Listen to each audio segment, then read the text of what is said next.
should let me love you forever, forever. I wanna love you. Will you let me love you forever, forever and a day, day, day, day, day.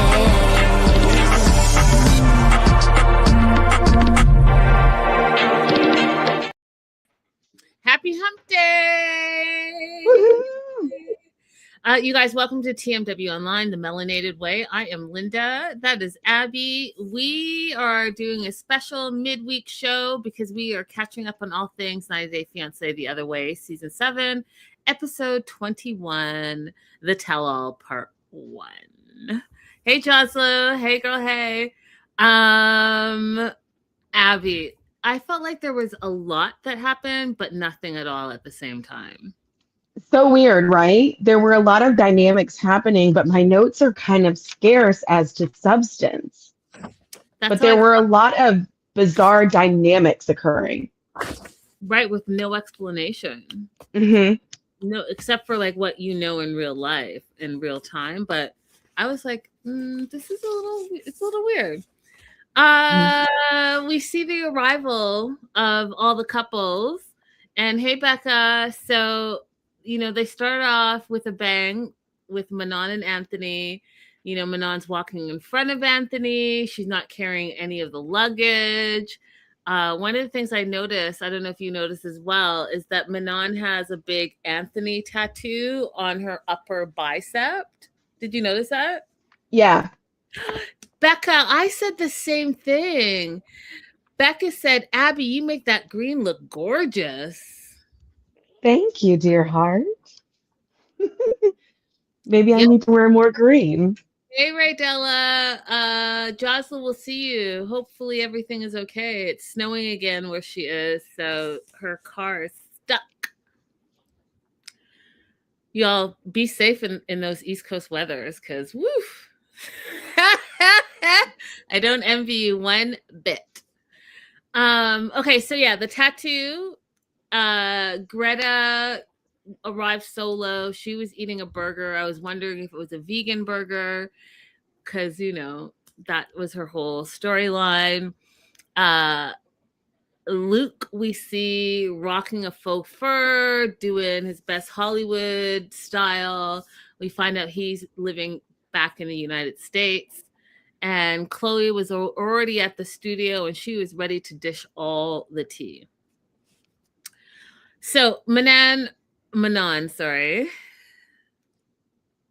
she's already yelling and bickering and nitpicking at Anthony, Abby, like on the way in the car service, the whole thing. And she's asking him, you know, are you ready to stick up for your wife? And because he didn't answer fast enough, she's like, fine, I'll have my own back. What did you think of her coming out the gate? It's like coming out the gate and coming from not last episode, but the episode before that, when she was walking around the neighborhood by herself. It's getting really hard to defend her. Like, I wanted to make allowances for her having a different culture and for her being allowed to be a person who goes after what she wants. She doesn't have to fit into the jolly stereotype that we put for bigger people. I wanted to allow her to be a separate person apart from all of these things. But the way that she treats people is very difficult. And it would be one thing if she was harsh and then people could also speak truth to her directly. But because she doesn't allow people to speak directly to her truthfully, then I don't think that you get the right to speak so directly to other people. I don't want to be one of those people, but I'm gonna. I've called this for a long time.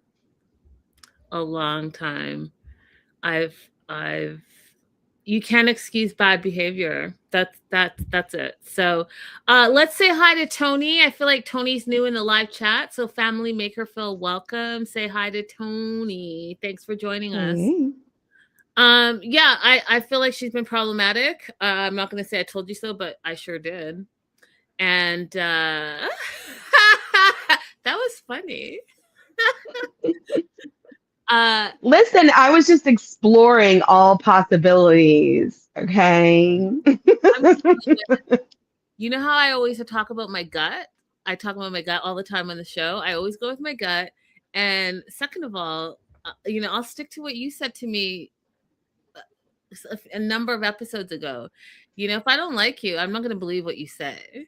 And I feel like that has really been beneficial to me sussing out the nonsense. Oh, we lost Ab. Oh, she's back. She didn't like what I had to say. Are you there, Abby? Oh, no sound. Wait. While she works out the sound. Sorry, guys.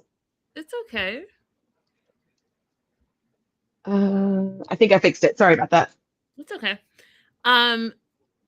We see Greta talking to Luke, and she's already worried about Luke. She's like, Luke, I am worried about you. Is that a real fur jacket? You really are being taken advantage of by Madeline. And he's looked at her because she would see that's a straight shooter. She says it how she feels, but she doesn't do it in a way where people feel defensive. And I think that's the difference between her and Manon. Jenny comes in, and you guys, I gotta tell you, I feel like Jenny is she's like, I'm kind of done trying in life. Like I'm just done. I barely got on the plane. I mean, if you guys didn't do my hair, this is what it would be like. She showed up in her sweatpants and a sweater and did not change. Everyone was in gowns and outfits for a tell-all. And mind you, she's been to a bunch of tell-alls, so maybe she's just like, yeah, I'm not doing it this time. But I feel like she's really pushed herself over the edge. Like she's just not trying in all aspects. I was like, No. does she have loose joggers on? Jenny said, I'm going to be comfortable. She said, I don't care what anybody else does today. I'm going to be comfortable. Yes, Abby, yes. She's going to be comfortable. And she gave zero about zero. I was like, oh, wow. Oh, wow. Patia shows up, and she talks about how her relationship has been a roller coaster of jealousy. That's not the first time. That's funny. We got a lot of new people. Welcome, new people in the chat. Welcome, Nate. Her relationship has been a roller coaster of jealousy, she said. And then if you guys noticed that she didn't have a ring on, and we also know that, obviously she's in the US. So is she living in the US? Is she still in Australia? Is she still with Dylan? But she does mention that Dylan chose his mom over her. What were your thoughts about that, Abby? Dylan had consistently chosen his mom over her. So that's not new for us as viewers to find that out. And no. I don't know why it's new to her. Right. And it shouldn't be new to her because she's been saying this for 12 years. So like, I don't know.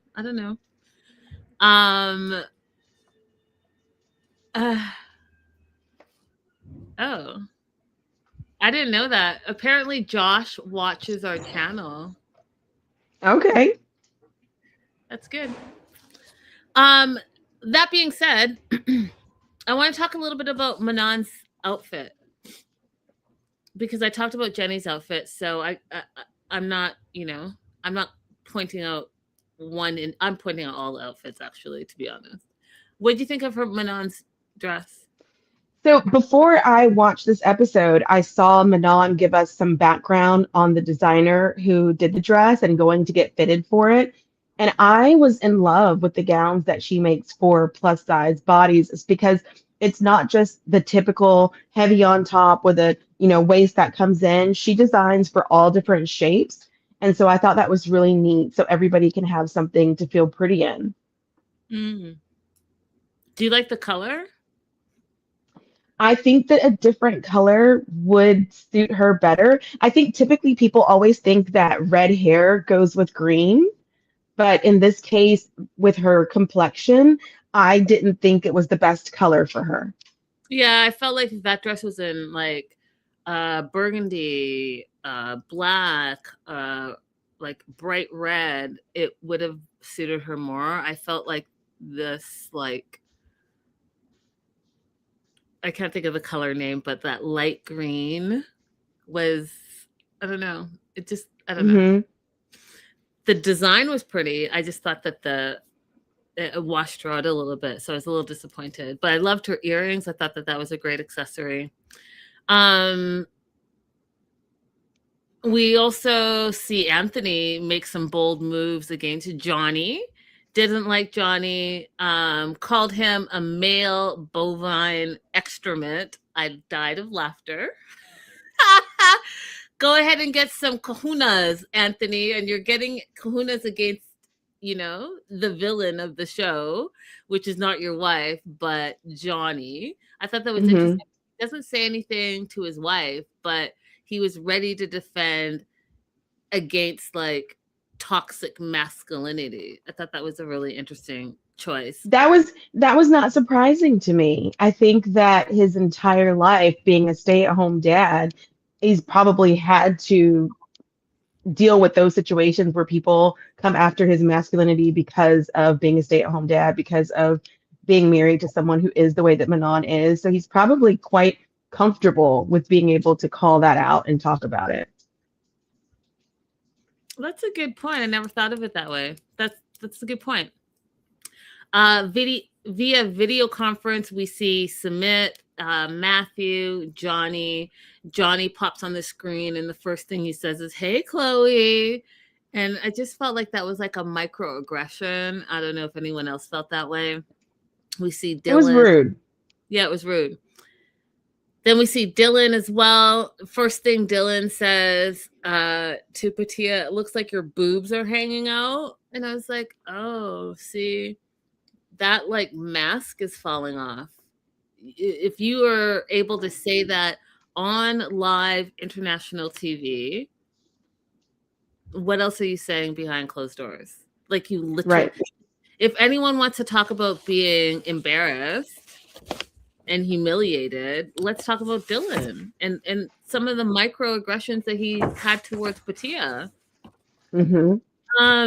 Madeline showed up as well via video conference, and I don't know if she didn't eat all her Wheaties or but she came out swinging against everyone, like, and especially towards Chloe. And that's where I was like confused, because I wasn't confused and I didn't understand what was going on, because I do know the backstory, you guys.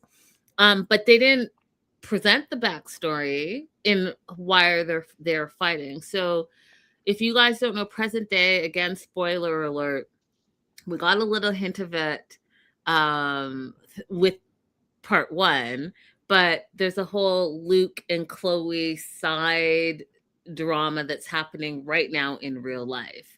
And I guess Madeline got wind of it way back then. And since the tell-all was already filmed a while ago, for it to be present day drama means it's been going on for a long time.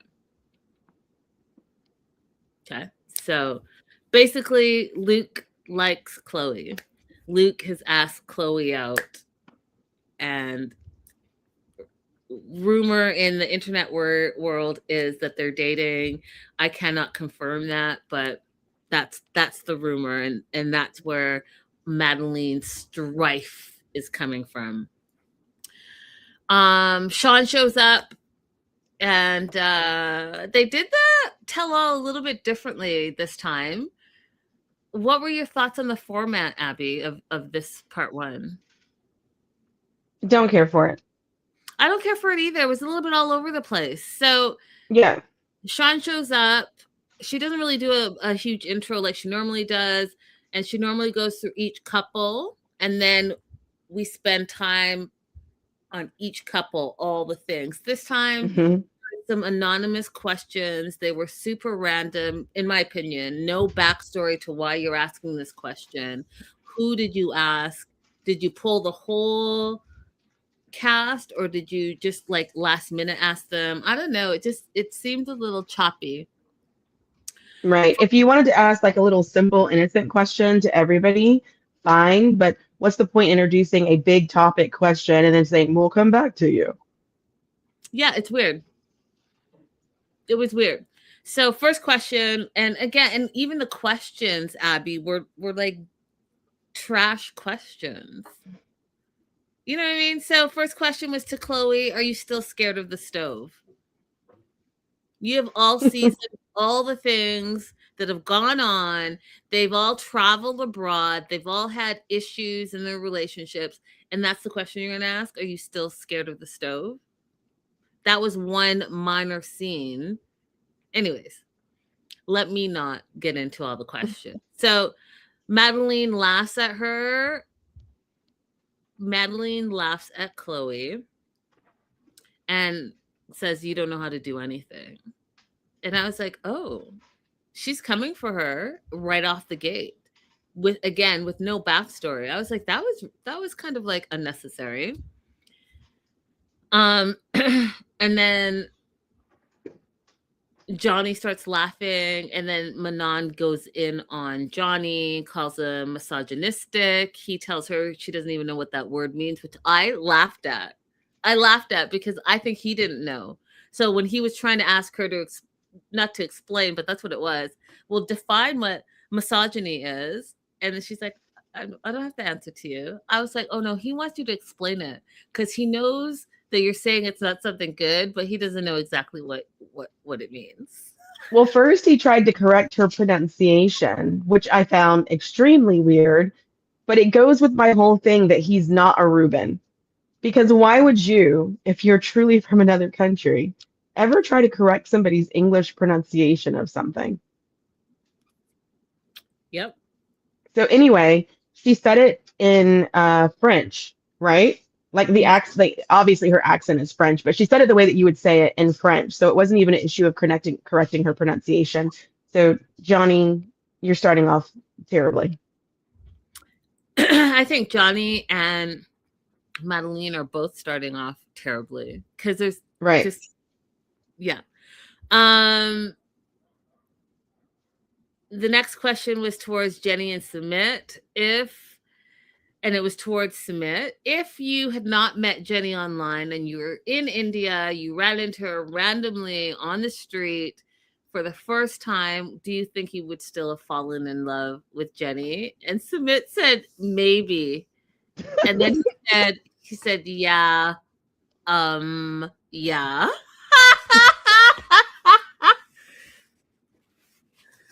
Y'all, I was not ready for that answer. I died of laughter. But you know what's funny? He made it seem like he really didn't understand the question, kind of to clean that up. I just thought that was hilarious. Maybe, yeah, yeah. I mean, he chose her profile online to pretend to be somebody else, so it stands to reason he would choose her in real life. I suppose. Luke and Madeline, we find out that Luke has moved back to the United States. Greta and Matthew, first time seeing each other since they broke up, which I think was amazing. And Greta says, hi, Matthew. They ask, is it weird seeing each other for the first time in so long? Matthew says, no, it's like seeing an old friend. And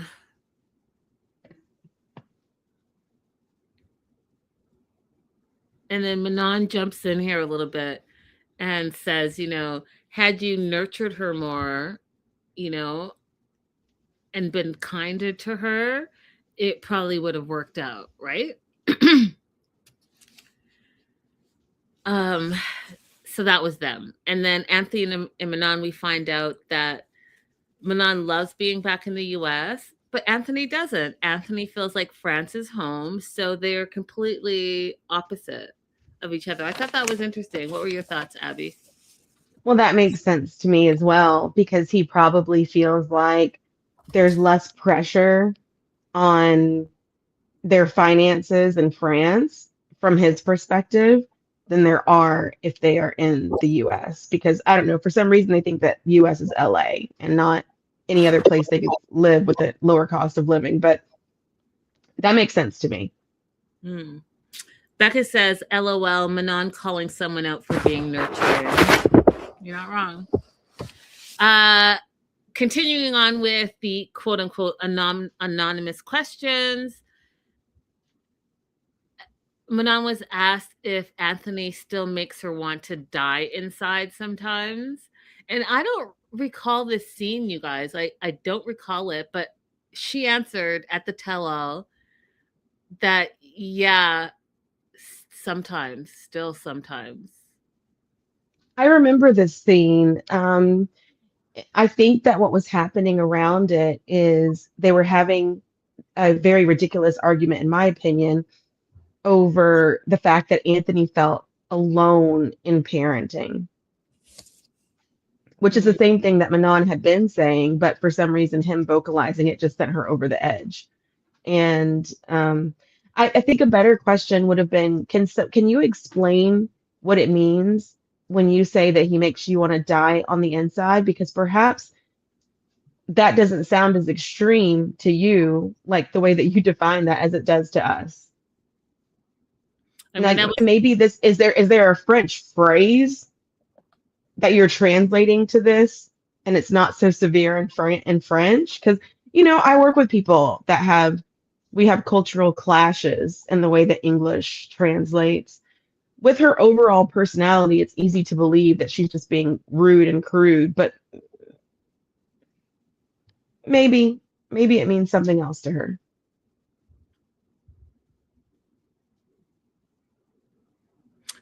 maybe.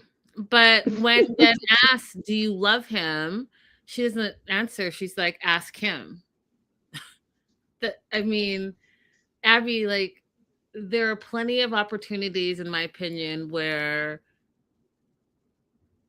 if she doesn't want to be portrayed a certain way, then she could answer in a different way. Because do you love him is a very easy question to answer, in my opinion. But you're going to throw it back to him. So then people are going to be like, well, that was mean. Like, what do you mean ask him? We're asking you. Right? So I don't know. It just makes it a little bit more complicated. Next question was for Dylan. Their question was very similar to everything that we've all been talking about in the last little while. Dylan's a stripper. Patia's a stripper.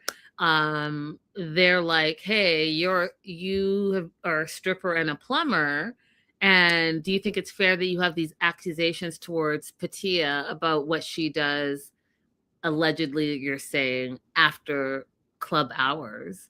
And they literally said it's like a adult video intro. That's the best way to say it. So, like, what are you talking about? Which is exactly what we've been saying this whole time.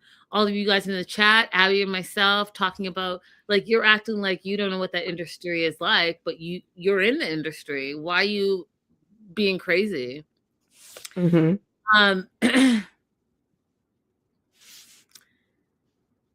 reiterate about being in Tasmania. Patia says that she's not there anymore, and she just didn't like the simple life. And Dylan was like, yeah, I'm trying to give her the simple life, but she doesn't like it.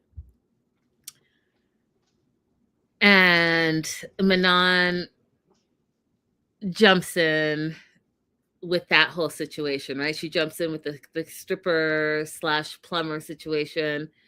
We hear Submit in the background telling her to calm down. And then even Sean jumps in on it and says, what guy here on this panel at the tell-all will you be supporting today? Like, will you be supporting Anthony? And she didn't really answer. What did you think about that? I thought that was actually a good off-the-cuff question for Sean to ask. And Manon did not rise to the occasion. So now we've seen multiple opportunities where she could have plugged and boosted her own husband, that she's just completely missed the mark. Yeah, and allowed people to understand like what it is, where she's coming from, and where all of this angst is, because she's not doing herself any favors. I'll say it that way. Mm-hmm. So then we get into Chloe and Johnny specifically. We talk about their explosive breakup. Sean asks if they're still broken up. Chloe's like, yeah, we're still broken up. She's back at home. We find out that her mom, who is her benefactor, is moving to Florida, but she's going to stay in Boston. At the time of filming for the tell-all, Johnny and Chloe have been broken up for 7 months. And then they show us a clip of their breakup when, we just talked about this yesterday, so it was fresh in my mind, Abby. And all the red flags that you and I talked about was everything that everyone, all the viewers were concerned about. All the red flags were all the same concerns that the cast had. Chloe said, looking at it, she teared up because she's like, it was so sad to watch it again because she really did love him at that time. And one of the things, again, Chloe, loving everything about you, how you stand your ground for yourself whenever you're attacked, and not in a way that seems crazy, just in a way like we're not messing around. But when she watched the clip back, everything that Abby and I talked about yesterday is exactly what she said. She's like, it took me aback a little bit how he tried to flip the script, which is what we went into in depth yesterday. His whole thing was she was sabotaging his reputation, and she went through his phone. Not the cheating, lying, manipulating, gaslighting, love bombing, et cetera, part. He's mad that she was trying to wreck his reputation on the island, which we talked about yesterday as well. And, you went through my phone.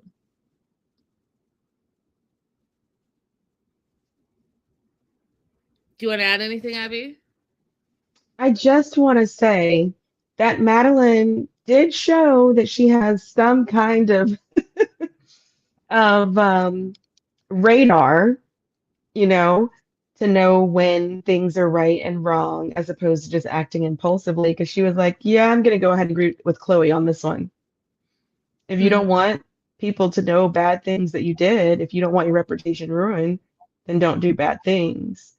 Mm-hmm. So, yes.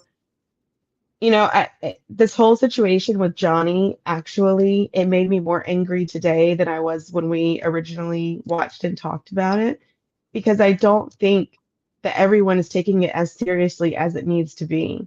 They're asking him questions about it, like they're showing that and confronting him somewhat, but nobody is saying, do you know how psychologically damaging that was, what you did?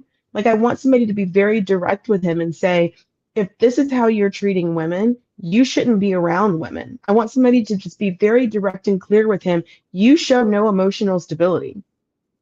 Mm-hmm. Agreed. I do love this comment from Becca. It really comes across that Manon has unhealed trauma that she needs to work on. It's not healthy to carry that much anger all the time. And I agree with you 100%, Becca. And I think that that's a good observation. They bring up Maria. And Maria said, again, everything that we've all been talking about, right? So she's like, your excuse, Johnny, for saying I'm a guy, you ain't poop. And it was hurtful to watch you talk and treat my friend this way. And then Anthony jumps in and is like, yeah, that was preposterous. You say it's a man thing. Then you say, you say that Chloe means nothing to you, but then you get outside and you're like, let's make this work. And again, those are all the different stages of manipulation, you guys, right? So first you're gonna yell at her, then you're gonna try to degrade her, and then you're gonna try to reel her back in with like some love bombs, like let's make this work. And Anthony was one to point that out as well. You guys, there are some serious trauma situations that even outside of being reality TV, you know, words are powerful and people remember words. And these are things that people are going to remember, you know, and I think that Johnny has a lot of work to do on himself. I think Manon has a lot of work to do on himself. And I also think Madeline has a lot of work to do on herself. And I know that our channel has been big on defending her. But at some point, as an adult, you need to take responsibility for your life and what you want your life to look like and how you portray yourself in reality, because how you treat people is also how you're going to be treated. And it may not be manifested in the same way that you treat them. It may be manifested in wherever you have weaknesses or wherever you have insecurities. So, you know, I think that there's room for work on a lot of these people. And I do wish that TLC would offer that. Like, have some backup, have a hotline or somewhere that they can get some resources to, because on top of all their personal issues, they're on an international TV show, and where do they get to put that outlet and get some guidance? Like, that would be a great thing to add. Just throwing it out there.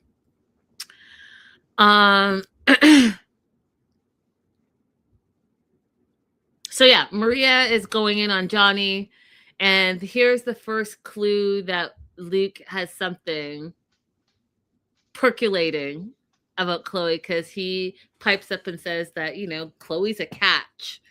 And as soon as he says that, Madeline freaks out. She gets mad, calls, says to Luke that he's interested in her, and calls Chloe an F bitch. And I was like, oh, you're just like 0 to 100. What were your thoughts on that little section there? My first thought was when Madeline started to get upset about the whole situation, Luke did not say, oh, you're misinterpreting things. He was just fully cheesing like a Cheshire cat. Second thought was, ladies. And I've defended Madeline a lot. She's young. I understand it. When your partner is not acting right, that is not the other woman's responsibility. You take that out with the partner. You are better off finding allies and other women than you are pushing other women away from being able to help you. Because think about this. You've shown your business acumen on TV. We've seen you be successful. I don't know what's going on now with the business being closed. Chloe is rich. Why not make friends with someone who you're in similar age groups and have a new way to fund your business that doesn't require you to be in a relationship with a man? Both of you get returns on your investment and your work. Mm-hmm. You would do a lot better partnering with Chloe as a friend than trying to keep Luke. Yeah, and it looks, I mean, that just shows a little bit of her immaturity, right? Like, Chloe's single. Luke's the one that's your ex, and he's the one that's interested in her. Why are you going after her? You should be thinking about, like, what is it about Luke? You know, like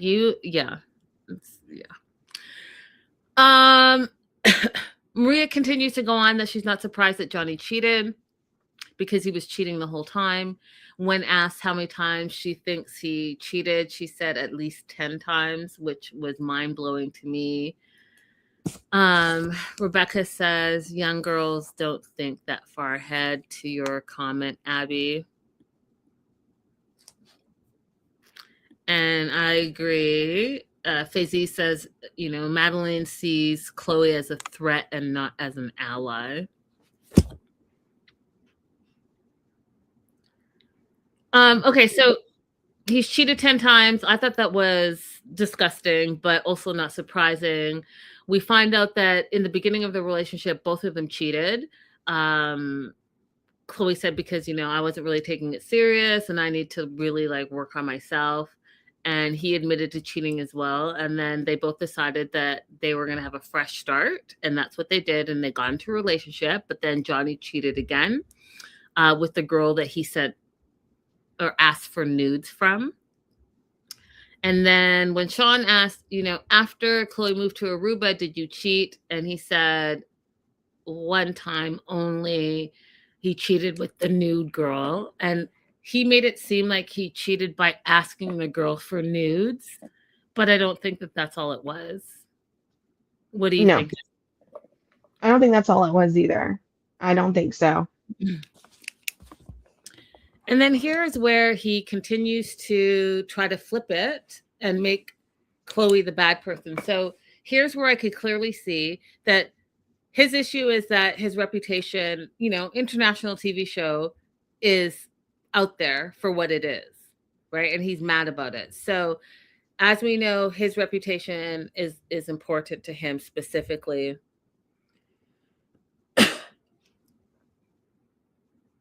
What does he want to do? He wants to slam Chloe's reputation. And I think that she just handled it very well. And so he goes on to say, not only did Chloe cheat in the beginning, but she lied a lot, and then brings up that he saw in some bank transactions that some guy from her past was sending her a bunch of money and sent her $20,000. And so then everyone started jumping in that she had a sugar daddy. And then Madeline jumped in immediately, started talking crazy to her. Johnny called her a prostitute and a whore.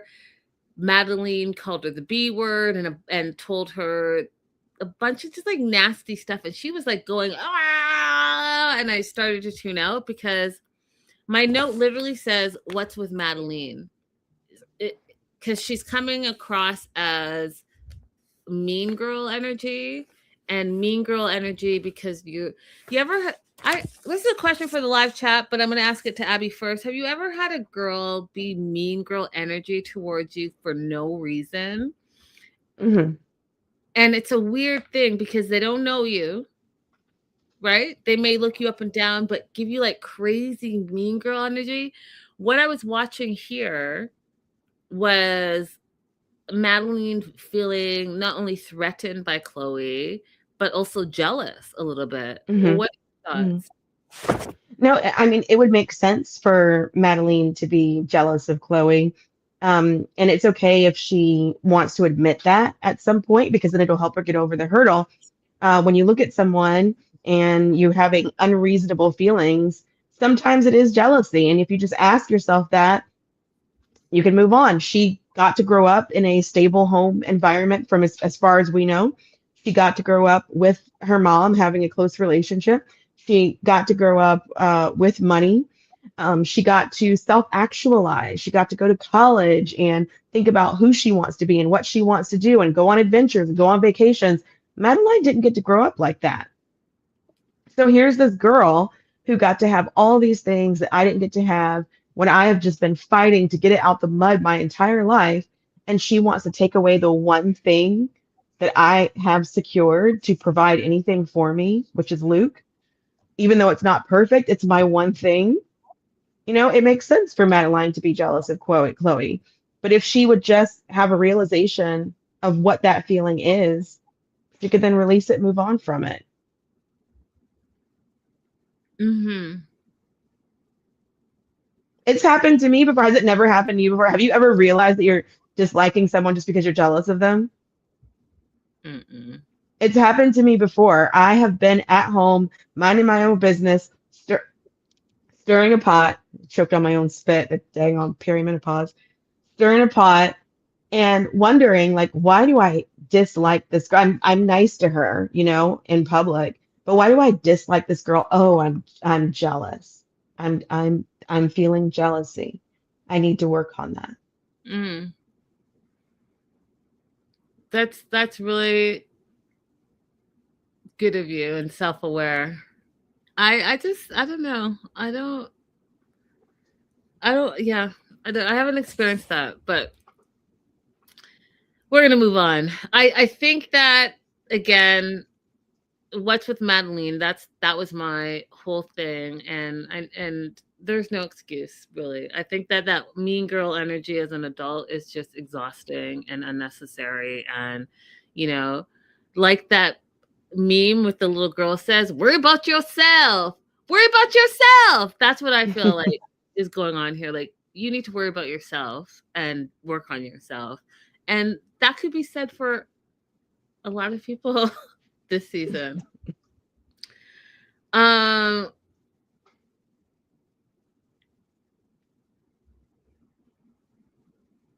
I love how Chloe stood up for herself. She's like, you know what? This guy was before your time. He sent me money, yes. Sent me money for my nails, my hair, and this. He wanted to send me money. We were in a relationship before. We're not. He continued to send me money. It is what it is.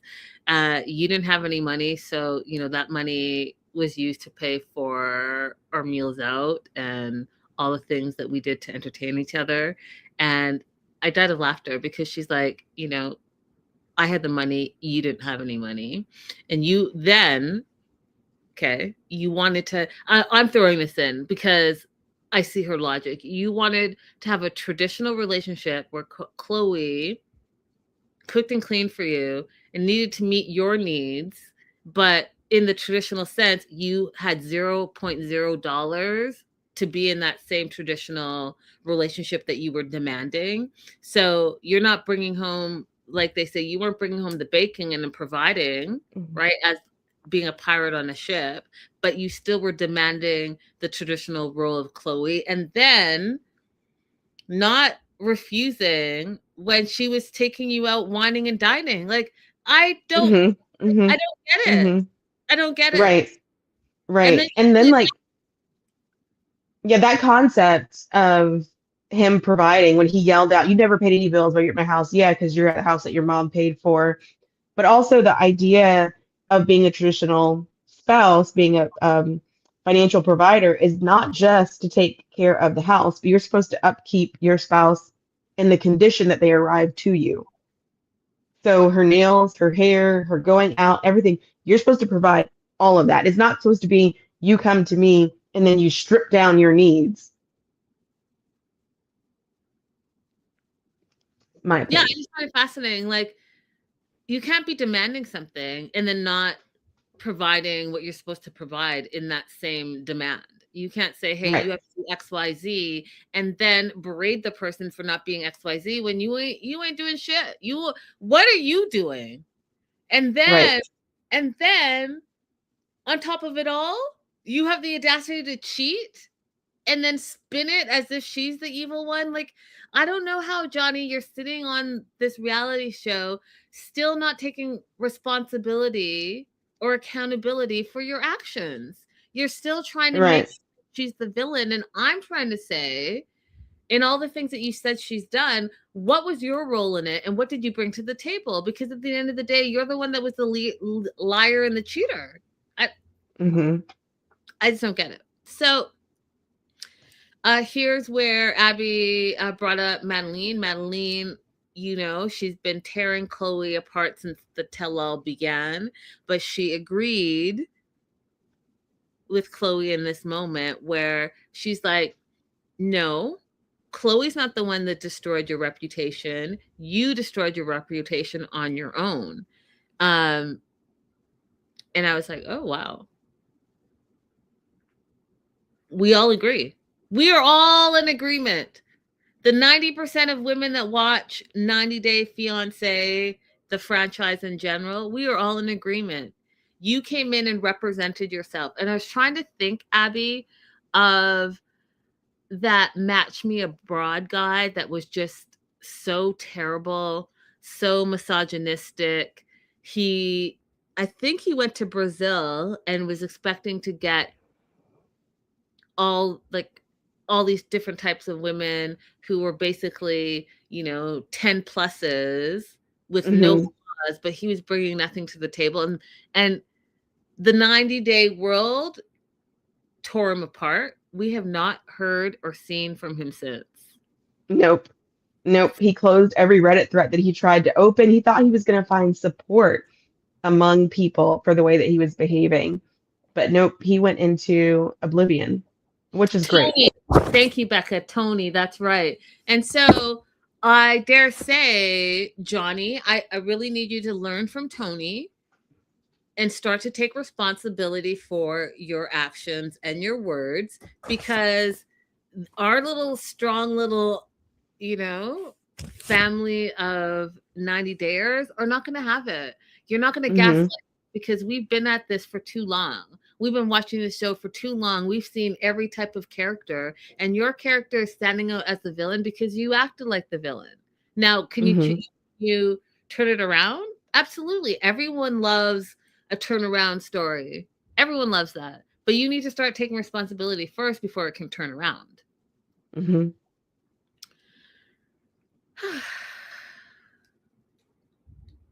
Then I was shocked and appalled at this next part. Shocked and appalled.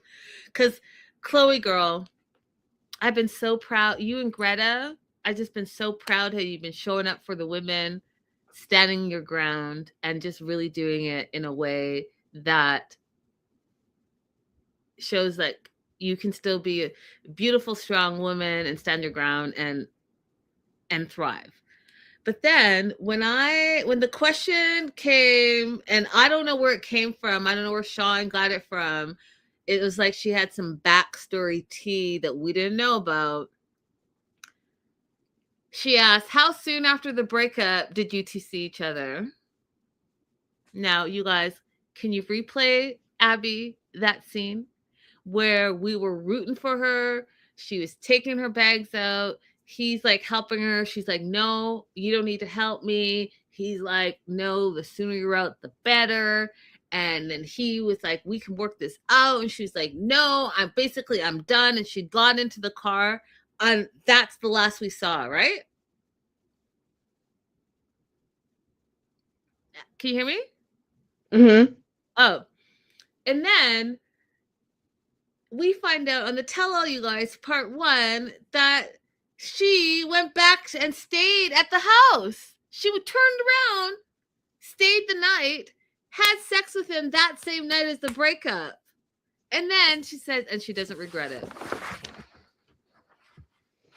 So I was caught a little off guard, but then I remembered that when she was watching the episode back and Sean asked how she was feeling watching it, she said she felt confused. At the time that it was happening, she felt confused. Wait, was this my fault somehow?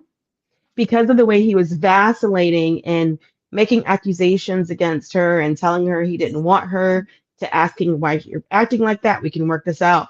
The way he was switching back and forth was confusing her in that moment. So taking that into consideration, I kind of can see how she ended up back over there. And I'm still proud of her for picking up and leaving the next morning. Yeah, I mean, I'm still proud of her. I was just shocked and appalled, because he didn't even he deserved 0 of you. 0. If she had Maria to go over and talk to her, or somewhere to go take refuge and just talk about the things that he was saying, as opposed to just going right back to him, I think she could have stayed away. But in that moment, he some of his tactics worked on her, unfortunately. 100%. And confused her. 100%.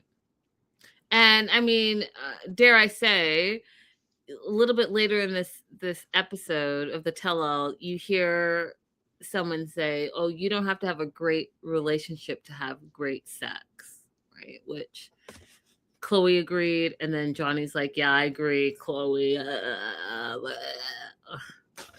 Just gross. But it's you guys aren't wrong. Like, you could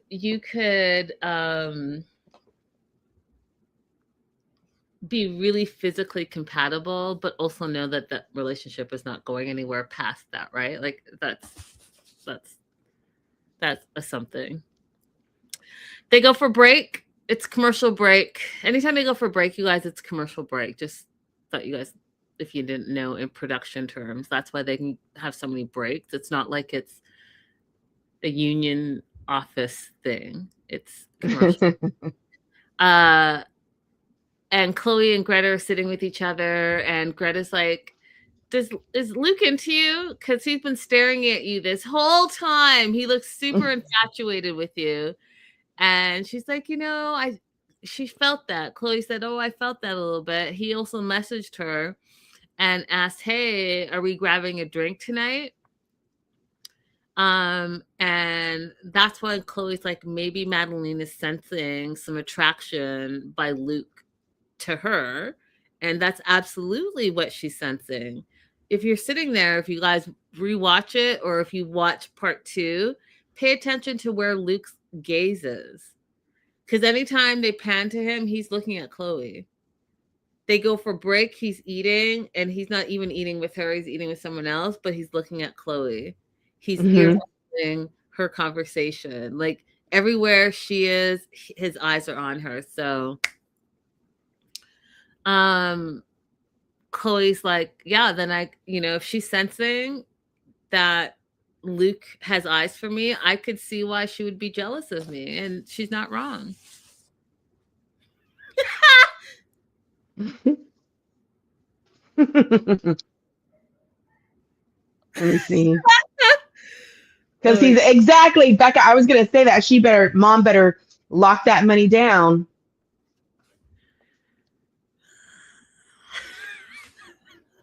Yep. Becca, I wasn't ready for your comment. I wasn't ready. He switched sides. He was like, the sugar daddy life is not working for me. Let me try being the baby.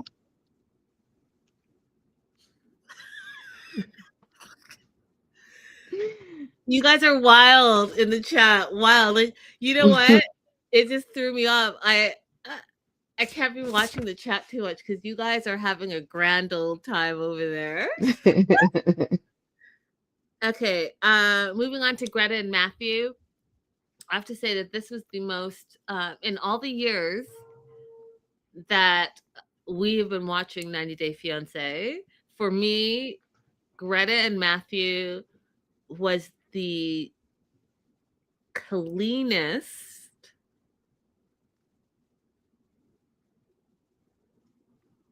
tell-all breakdown I've ever seen. Like, they were both very proper with it. There was not too much of like the ooh back and forth. Like, there was no spark, and not there was no spark. Well, yeah, there was no spark, y'all. Matthew is like just chilling. And Greta is such a nice, comes across as so nice that she's not going to like be catty like that. So it was very different. I was like, oh.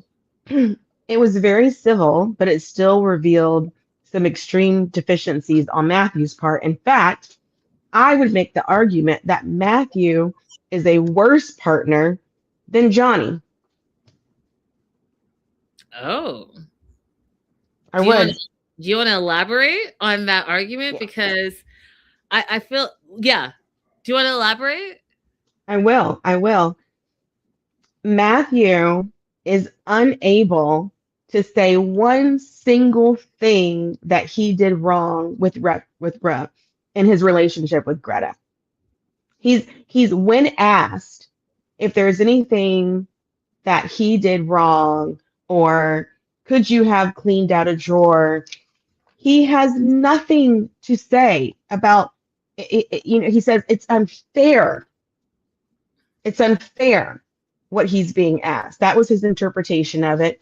And at the same time that he's unable to acknowledge anything that he could have done better or anything that he did wrong, he laments that the breakup was too short. It would have been nice to have talked more, to be given more of an opportunity. But you're standing here right now in this moment still telling us that you wouldn't have done anything differently, that nothing would have changed. Johnny is a horrible person, right? But at least out of his mouth, he can say, I should not have asked that girl for those nudes. We didn't see Matthew make one single confession or acknowledge anything that he did wrong. Okay. I think they're both terrible, but Johnny is more terrible to me because Yeah. Yeah. He's overtly like we see what's terrible about him. It's easier to see because it's him and Chloe are going like this and that fight. It's harder for us to see what's wrong with Matthew because he's quieter. But he's the kind of person that you could be in a relationship with because he's quiet and slowly they're tearing you down and ripping you apart. They're not comforting you, they're not loving you, they're not responding to any of your bids for romance or for conversation or connection, nothing. And slowly that is going to wear you down. And the whole time, people on the outside will be saying, but he's such a good guy. No, you know what? I'm gonna agree with you because I just thought about it right now as you were saying that, and he's like the silent manipulator, which if you don't stay on your P's and Q's, then you don't see it. And like Abby said, they start to wear you down. So you know what? 100%. 100% agree with you now. They're equally terrible in different ways. Johnny is a overt manipulator and Matthew's an introvert manipulator. And I just made that up. Okay, so 4 days, Matthew's complaining that was given to the relationship. Greta says the spark just was not there. When asked where she's living now, Greta's living in London. She got a job in an animal movement and the work visa, which is something I wanted to ask you, Abby, about if you know, because it seems like she got that work visa quickly. So would it have been the company, how it works in the US, where the company sponsors her? So, yeah, this wouldn't have worked in the US because when you have a company that sponsors you, you have to enter on that visa. But she mentioned that she did go and visit Hazel. So my assumption is that she didn't get the job and then stay. My assumption is that she maybe got offered the job and they started processing her paperwork and then she left. And then on entry is when she activates her work visa. Okay. That's my assumption because in the US you can't convert from, let's say you enter on a visitor's visa, you don't have enough time on that entry to convert to a work visa. So it has to be like a subsequent entry. Gotcha. Matt, they hadn't talked. So this is the first since the breakup. She was like, it's done. She didn't look back. So this is the first time that Matthew and Greta are seeing each other here on the tello. Her being in the US and him being, via video conference. And like Abby said, that you guys, I'm gonna just they brought Hazel on the show.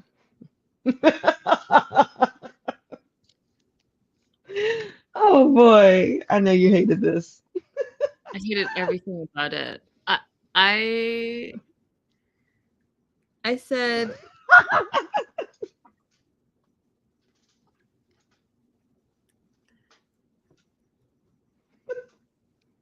okay, so as you guys know, I in the same industry, and my mind went to,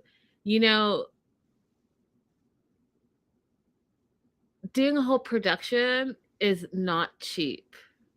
It's not cheap, you guys. It's not cheap at all. And so I want to know whose line item was it in the budget, because everything is budgeted, to send a camera crew or even to spend 20 minutes sending a Zoom link. I just want to know whose idea was that we were going to break off even a little bit of money to air a cat eating cat food on national TV. I want to know whose idea it was. I want to know because even Greta said Hazel's moved on from Greta. She went and visited and the cat was like, yeah, because cats are assholes. So she, Hazel, whatever, that cat didn't remember her. And guess what? This same Greta who was like, oh, I love the cat, my cat, la la. And if you guys want to go back to episode 1 where I was like, well, this seems like some weird codependency. It's weird. I said that. Look at how she moved away from the cat. She's no longer codependent, and she doesn't even care about that cat. She's like, that cat ain't shit. That cat doesn't remember me, and I don't remember that cat. And, oh, by the way, I travel so much, I don't have time for a cat. Do you see how she, like, grew? Do you see how, like, that stupid Hazel was stupid Hazel? And you guys can come for me. I don't care. That cat, this whole cat segment was unnecessary. It was unnecessary. Cat via video. Oh, God. What, like...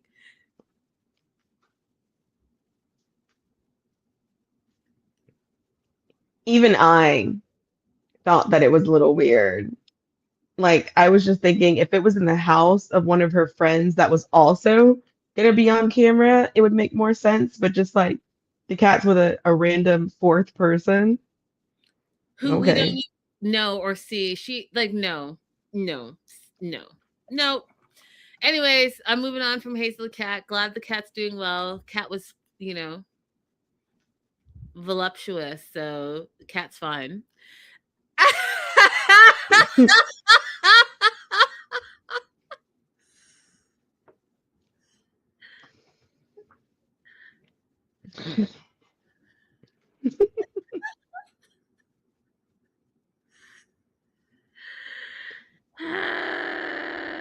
You guys are hilarious. Okay, so then they show the breakup video of Greta and Matthew. And it's the same thing that she's been saying since day one. She doesn't love him anymore. And he's like, oh, you took 4 days and you don't love me. But really, she had 6 months of thinking about it, which, we've talked about in length. He just didn't want to hear her because he's not listening to her because he doesn't value anything that she has been saying. Right. Mm-hmm. So how many times can one person say, I don't love you before you hear them? I don't know. Mm-hmm. So, sorry, you guys, that little joke I made is cracking myself up still. Having a hard time concentrating. I call the cat voluptuous. I wanted to say fat, but I was like, was that mean to say? But then you guys know I don't know. I don't care about these stupid cats. You just said all that stuff about the cat, and then you're like, but I don't want to call him fat. Like, right. You just... That's what I'm saying. It doesn't make sense. Mm-hmm. The cat was fat. That cat is well fed and was looking at her like, we're not going back to that vegan mess you give me.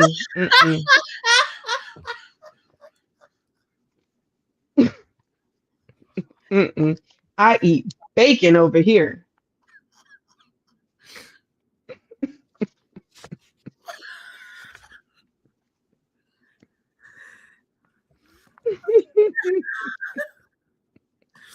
Okay.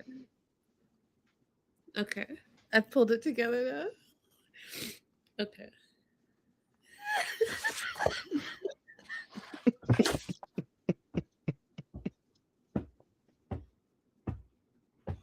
Let me stay on the chat. But yes, I said, Becca, remember saying this, okay? I stand 10 toes deep. Remember I want all of you guys to remember that. Okay. All right, I've pulled it together. Okay, where am I?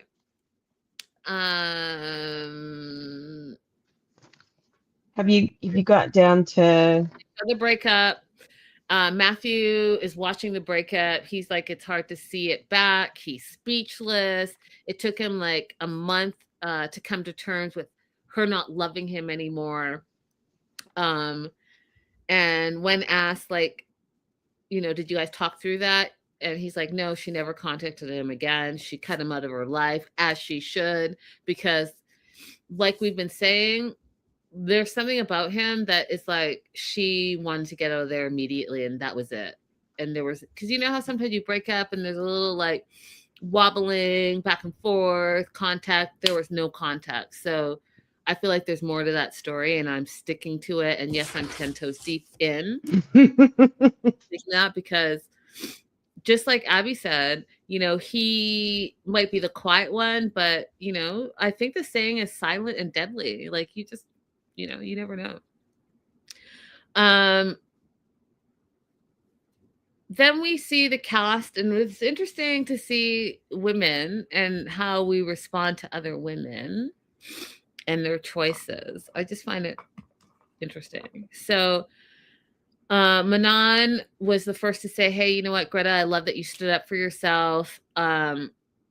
Chloe showed her generation, right? Those Alpha and Gen Z. She's like, I would not have ever done that. I would just send a text message and be like, like, text messages just as a peace sign.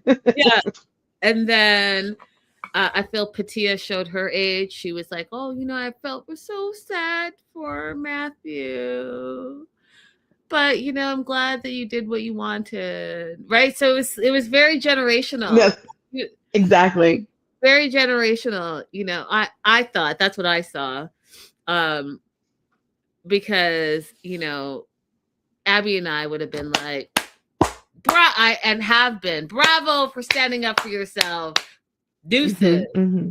Now, do I think it would have been a text? Absolutely not. That's just, again, that's not my kid generation. But I also wouldn't be like, oh, Matthew, oh, poor you. No.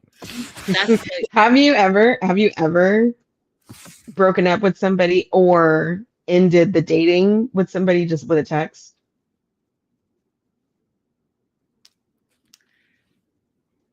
Oh, Linda!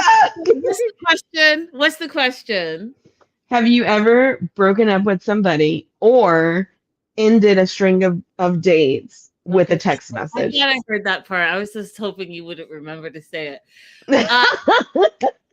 I have never broken up with someone that was in a relationship via text, but have I done that in dating? Yes. And I'm gonna shout out my friend Sarah. My friend Sarah, happily married for many years, all the things. She really is like my dating counselor in all the years and all the things. She's been there through like the fiancés and the crazy, all the things. And I told you guys I started dating, and dating I just think is trash. Like, I just it's just a lot of effort, and it's I'll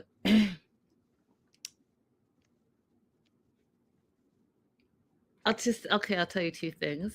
Okay. I'm going to be open. Okay. Two things. I went on a date with this guy. After one date, he wanted it to be exclusive and asked me, are you dating anyone else? And I was like, well, isn't that what dating is? You're dating multiple people until you're exclusive. And he's like, okay, well, I want to be exclusive. And then I said, well, like, it's been just one date. I can't commit to you after one date. I don't even know you. Like, I don't even know your last name. Like, I can't do it. So then he got mad. And then throughout the week, he was sending me like a bunch of like just stuff. And I just don't want to deal with it anymore. So I just stopped texting him. And my wise friend Sarah said, Linda, you can't just ghost him. You've got to like tell him that you're no longer interested in pursuing this, blah, blah, blah. And I was like, oh, that's so much energy. Like, if I just don't respond to these multiple texts, it should be fine. And she's like, no. And she pestered me to send the text. And so I finally sent a text. And then, Abby, you will appreciate this one. I won't say any names, but I'll say, do you remember the rapper who I sent his music to you? Yes. So that whole situation was not for me. But then on Sarah's advice, yes, I keep naming her because I want her to see this. She said, well, send a message and say, hey, you're not interested. You're pursuing whatever. But you know, if you want to remain friends, then that's cool because he's lovely and I don't have any problems. There was just nothing there. Mm-hmm. And so she forced me to also send that text like, hey, this is the thing. So yes, I have done it multiple times. It sounds reasonable to me, you guys. I don't find that these 2 occasions were evil or rude or anything like that. Listen, I judged you fair. thank you, because girl, they're lucky they even got that, because I would have just been like, nah. But you know, I'm mature now. Okay. That's enough about me and my personal life. Greta's friends, yeah? Yep, we're Hannah, Lainey, and Chelsea. They were like, you know what? They were surprised that they broke up fast, but not really surprised. Where was the attempt from you to make her feel loved, wanted, welcomed, comforted, any of that? None. You didn't comfort her when she was studying for her bar. You didn't do anything for her. You didn't even open up a drawer, clean out a drawer for her. So, you know, you didn't even do anything. You didn't prioritize her, period, full stop. And now you're surprised that you think it was only 4 days. Well, no, it was 6 months in the making. So they were not impressed and they went at him. And we find out that Greta at the train station, she had a feeling like, no, I don't love him more than just being a friend, which Abby brought up because if you guys remember, she traveled halfway across the world, took a train. So he didn't even meet her. Here's the other thing, you guys. Girl to girl, I'm going to tell you something. And it might just be me. It might just be my personal preference, but I want this life on you. I think that if you are going to travel to meet a man for a relationship, you're moving to be with someone or whatever, the bare minimum is that they can and should pick you up at the airport. It's the bare minimum. Okay. And if they're not bare minimum, they have to work or some type of something comes up, which I don't get, because when you're planning big trips like that, you know full well in advance. So they can work it out on their end. Now, let's say by some off chance they get caught up, they should be sending some type of car service that picks you up at the airport and drops you off wherever you guys are staying. Period, full stop. When you start flying halfway across the world and then lugging all your suitcases and taking a train and taking a bus and they're friggin' meeting you at their convenience, that is a red flag to me. I'm sorry, because they have not gone out of pocket. They have not gone out of time on their end. They're trying to make you fit into their convenience and schedule, and it's a no-go for me. So I say all that to say, when Greta said that she showed up at the train station and she had a feeling that he's not the one, that was her gut telling her he's not the one. And then to top it off, what Abby has brought up multiple times that just is like the disgusting rotten cherry on the top is the fact that he then told her that she smelled. Multiple times. Okay. If you're watching this back and you're wondering where you went wrong here, this is the list of everything that you've done wrong thus far. Yeah. And all that time you saved by not going to the airport, you didn't even bother to use it by getting her some flowers or something else that you know that she likes that would be unique and personalized to her to meet her at the train station with. Which is what you and Josler are saying the same thing. Did we even hear an excuse as to why he wasn't at the airport with flowers? Exactly. No. Exactly. Matthew thinks all this is unfair. We're all being unfair to him. And here, you guys, so live chat, Hello, live chat. Especially Silver Linings, especially Abby. Sean, the host for many years of 90 Day Fiance and all the tell-alls, Sean said, okay, verbatim, looks like you're 10 toes deep for you. 10 toes deep, not 10 toes down, 10 toes deep. 10 toes deep. Hello? Abby? Hello? Hello? So what I want everybody say, hey, Sean. Hey, because she's clearly watching the show, because that is not the phrase, but I appreciate you giving us a little, what is that movie where everybody had to go around finding the clues, like National Geographic, National Treasure or something like that?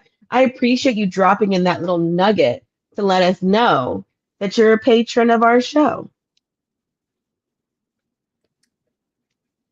Because that is not the phrase. But we love you, Linda. I'm just saying, you guys, when all the like, what is it that I'm terrible at? I'm terrible at these, whatever these stupid sayings. Idioms. Yeah, like, whatever. But I own them, and you guys always know what I mean. And look, now it's international. Okay? Toes deep is international. Oh, y'all clowning me. Oh, okay. I wrote that down. 10 toes deep for you. I did too. I wrote it right there for you. Yeah, because hello, who else says that? Oh, just me.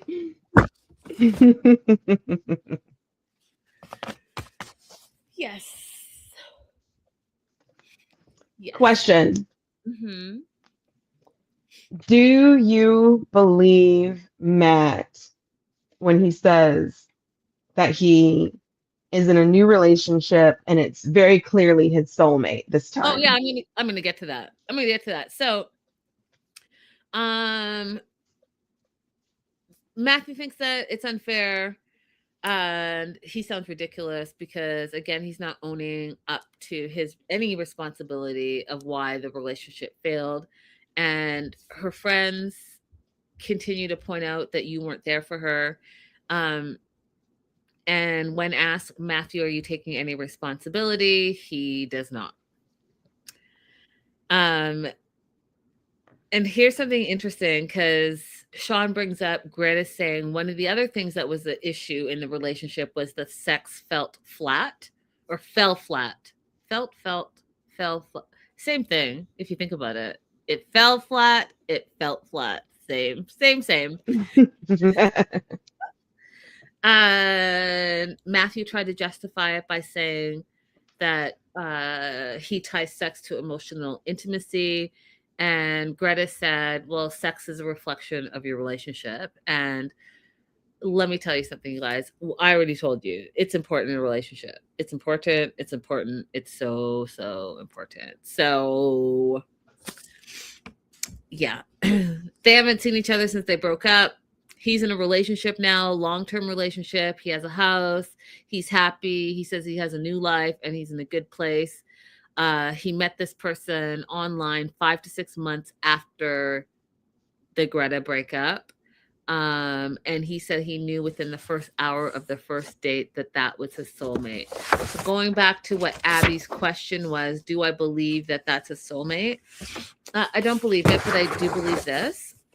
You know how, okay, ladies, you know how you could be in a relationship with a guy. Let's say you're in a relationship with this guy for, I'm going to make it extreme, 6 years. And he hasn't asked you to marry him. Yeah, maybe you guys live together, but that's it. It's just familiar. You guys been together forever. It is what it is. And then it seems like out of the blue, you guys break up, right? And you're distraught and you're picking up the pieces for this long-term relationship that is broken up. and then you find out somewhere online, or your friend has run into your ex 6 months later and he's literally getting married that year. Have you ever experienced that? Because it happens all the time. When men are I ready, have not. okay, Yeah. But taxi cab theory, I believe it though. when men are ready to get married, they just insert whatever woman is in front of them. Period, full stop. And I think that that's what happened. So he had set up, right? He was house hunting. He was talking about being double the father, all the things. So he went online, found a girl who was also ready, obviously, to have a relationship. And pow, all of a sudden, he's got the house, the picket fence, and the happy life. I think that that's what it is. I don't think he truly knew what a soulmate was. I'm not convinced that this person even truly exists. I just feel like if he was truly in a happy relationship, his affect would have been completely different, and that he wouldn't have been concerned with how long of a conversation he had with Greta over the breakup. He would have just been like, oh, it's his heart would have been healed, in my opinion. If I'm in a good relationship, I'm not going to dwell on how somebody else broke up with me. I'm going to be thankful. Thank you for releasing me so I could have moved on to this. I will remember how I felt at that time, but I'm not going to be on TV saying, well, it would have been nice if we could have talked for a little bit longer. I like that. And Becca agrees 100% with you, Abby.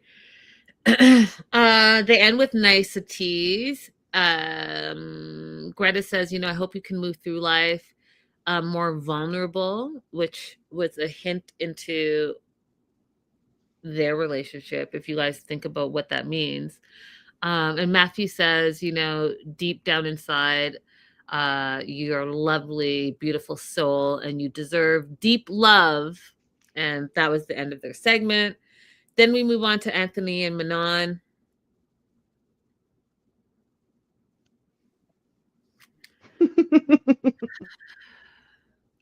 There's just so much, you guys. Basically, they were trying to heal their marriage, and they thought that moving to France and having a little bit of slower pace would heal their marriage. And Abby and I said this from the beginning, and I still stand by it. See, I shook it up a little bit. I still stand by it. Everywhere you go, there you are. So, I mean, whether you're in Los Angeles or in the south of France, your problems are going to follow you. And I dare say that if you don't address them, they're going to get worse. And so that's where we are here. I'm going to try to just zip through this without giving too much commentary, because we all saw it. I thought that it was a poop show. And it was a poop show because there's so much unhealed marriage, relationship issues here that it's wild. And also, I will say this. I think that Manon spun out. She spun out because she came in believing that everyone hated her and she was the villain. And then on top of that, all of her trauma that she has is unhealed. And then on top of that, if you've ever been on a TV set, a production set, it's a lot of people, it's a lot of lights, it's a lot of time, it's a lot of energy, and it can be overwhelming. So I think she just spun out. She spun out because she was being confronted by her shortcomings, and I don't think she was ready to face them. And I say all that, and I say it in love, because now that I'm looking back on it, the trauma that she carries from her childhood, instead of confronting it, she ran away from it, right? So that it just shows me the pattern of her behavior. She ran away from the trauma of her parents by moving and leaving the country, and she's trying to run away from the trauma of seeing a self-reflection of herself on TV by leaving the production set. That being said, Manon has struggled to settle into her new life. We find out that Anthony's job at the camp was only for summer, 4 months. And then he got a job at a fast food restaurant. He was allegedly only making $900 a month, and Manon made him quit that job, not just because the money was low, but because of the status of working at a low status restaurant. I thought that was really telling about a lot of things. So you would rather have $0 and 0 cents come in than even a small amount that could help with, like, I don't know, food or your light bill, or it would help with something. You would rather have $0 because you're worried about your status.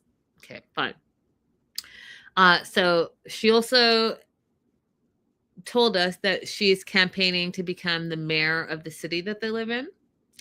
And so I think part of having Anthony quit his low-paying status job is because she's trying to become the mayor, and her husband can't be working in the kitchen at a fast food restaurant. That doesn't look good on her.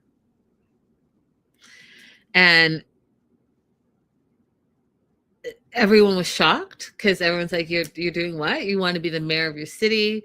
When asked who would vote for her, the only person that put up their hand was Chloe.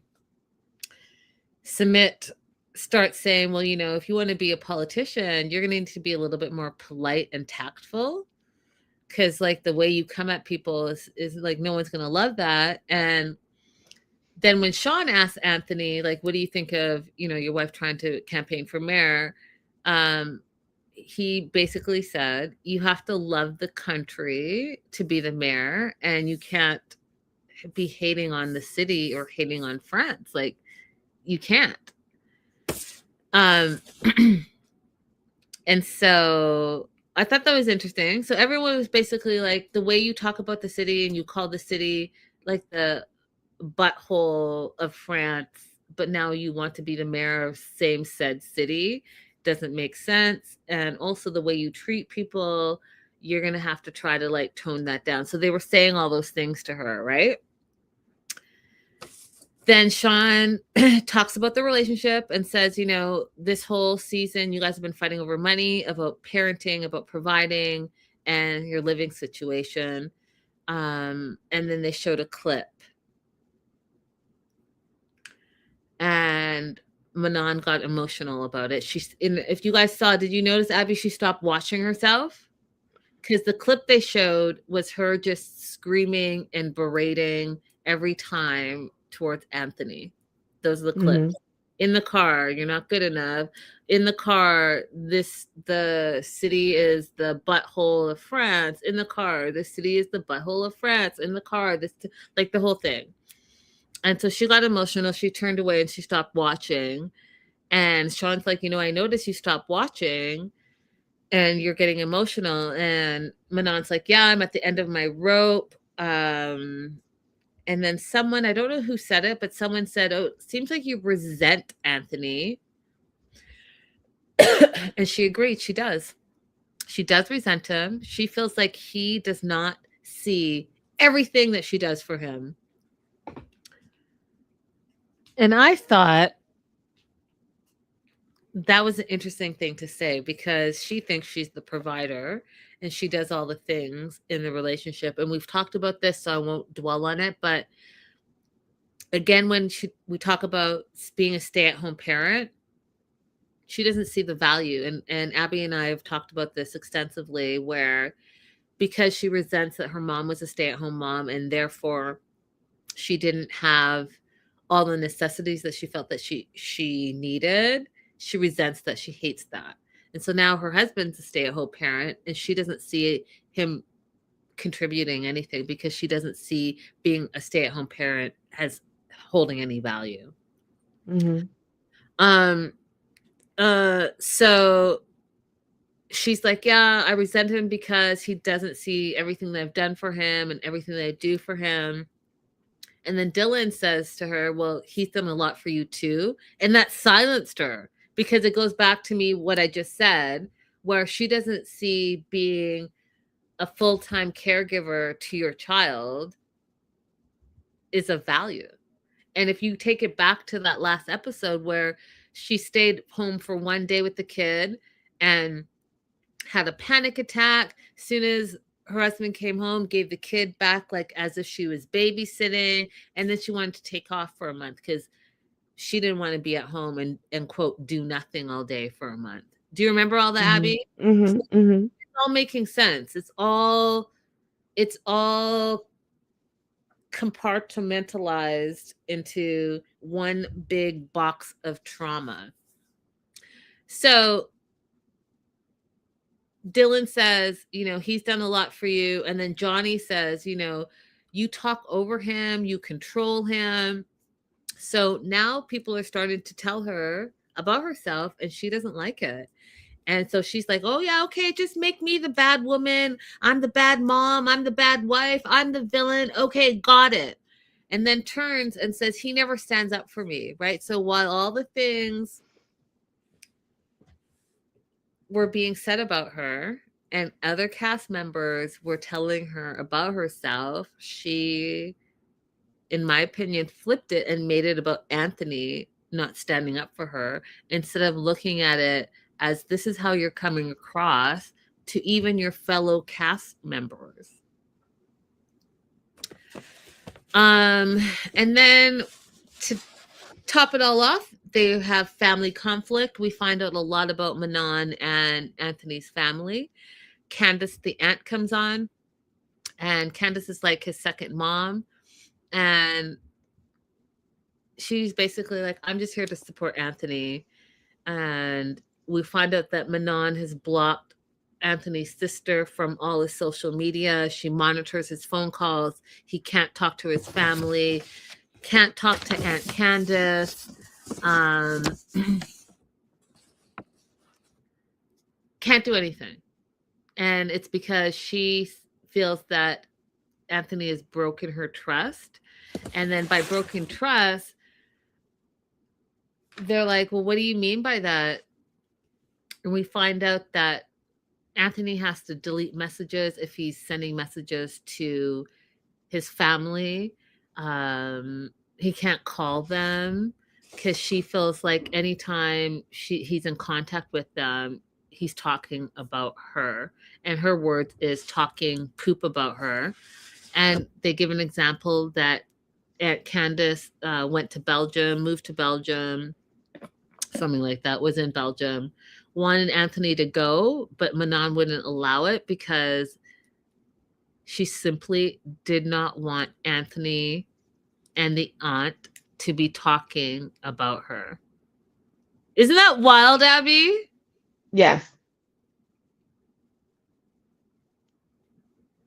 Oh, I thought you would have more to say because it's about travel. Listen, I'll say it. There's no way that if I want to travel and especially travel with family, there's no way that you're going to tell me I can't go and be with my family because you're worried that I'm going to talk about you. You know how crazy and narcissistic that sounds? It's wild. That is wild behavior. Right. Wild. As if they don't have other things that they could potentially be talking about. Like, right.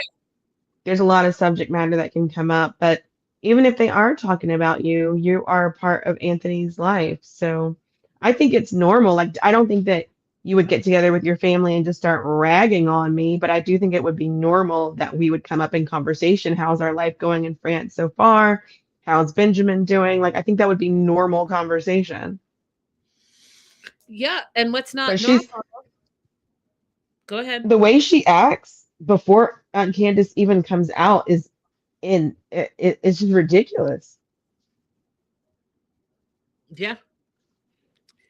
Yeah, it's something. It's very controlling, and this just was over the top. So the way it was sounding when she said, he broke my trust. Sean was like, oh, well, with Anthony being unfaithful? And she's like, no, it's not about cheating. He just makes me feel like a big bad person. And so that's what makes her feel that he broke her trust. And when Anthony is asked, he's like, well, I feel like I can't voice my opinion, which he can't. So he's like, I have to sneak around and talk to my family because you freak out every 5 seconds. I can't voice an opinion because you think I'm saying something against you. But really, Manon, he's just trying to explain to you his point of view, and you're never like I've said this all season. Anything he does makes you angry. You're never satisfied. Anything he does, it's wrong. That's exhausting. And a lot of you guys in the live chat and in the replay, a lot of our audience has even been like, why does he stay? Like, what is it? What is he staying for?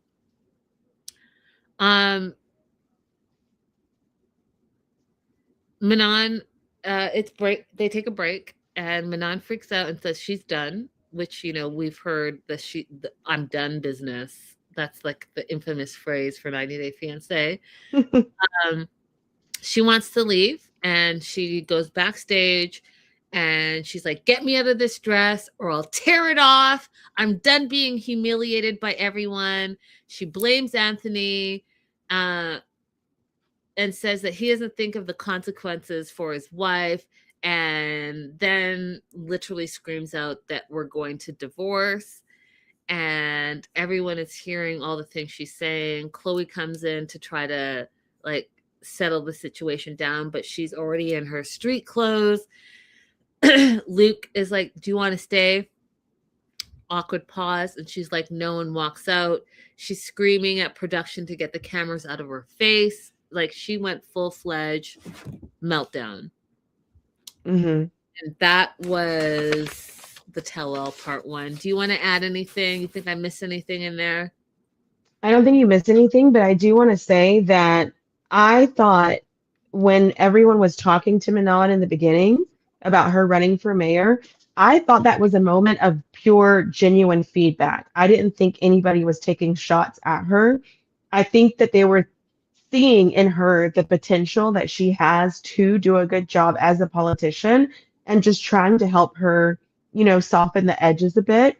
Because I found that to be constructive things to say to her. Here's the question that I wish that Sean would have asked her when she was complaining about Anthony's job and how much he made and the status. What job did you expect him to get in France as you guys were packing up your home and moving? What job did you expect him to be able to get to earn the money that you felt you need to live on? That's the question that I would love for her to answer. I agree. I would love to know that too. What would make you happy? What does Anthony need to do to make you happy? Because it's not like he's going to move over there and become an HR manager or a supervisor of something without speaking the language. And with his past, how old has been? 3-4 years old? The past 3 or 4 years of no work history? Like, what were your expectations that you feel like it's reasonable to rag on every job this man gets? Yep. Agreed. That's part 1, you guys. We'll be back with part 2. Thank you guys for being here. Don't forget to like and subscribe. And we love y'all. We'll see you soon. Bye. That's the other one. Is that one? Yeah. This one? The little Korean heart one. I'm doing it. That's all it is. Bye. Bye.